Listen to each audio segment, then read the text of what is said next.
आप बताइएगा सर कि जिस तरह से भारत की जानिब से ये पाबंदियां लगाई गई हैं 48 घंटे के अंदर वापस चले जाएं जितने भी पाकिस्तानी हैं, अटारी चेक पोस्ट को बंद कर दिया जाए, सेंतास मुआहिदा मुअत्तल कर दिया जाए, तो इससे आप समझते हैं कि खित्ते को भी नुकसान होगा, बिलखुसूस भारत को खुद को भी नुकसान उठाना पड़ेगा इन पाबंदियों से?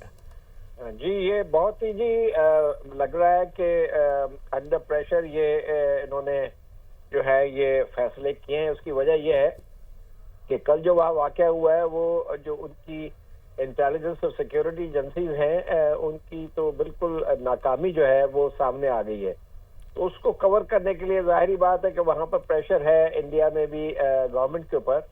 तो उन्होंने ये सारे डिसीजंस जो हैं वो अभी अनाउंस किए हैं और ये एक एक्सट्रीम किस्म के डिसीजंस हैं क्योंकि खासतौर पर इंडस वाटर ट्रीटी को सस्पेंड करना यूनिलैटरली, जो कि वर्ल्ड बैंक के तहत यानी कि वर्ल्ड बैंक की ऑस्पिसेस के तहत ये मुआहदा हुआ था और इसने यानी कि पाकिस्तान और भारत के दरमियान जंगें होती रहीं लेकिन इस मुआहदे पर अमल होता रहा।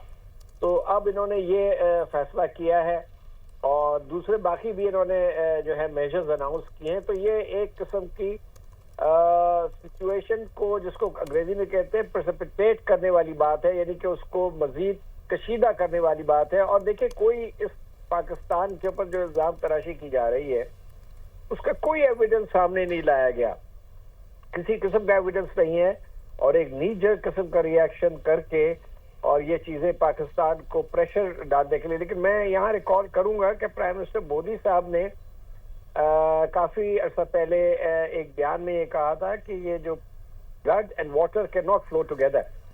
तो इससे तो ये लगता है कि ये ठीक है सर, आप साथ ही रहिएगा।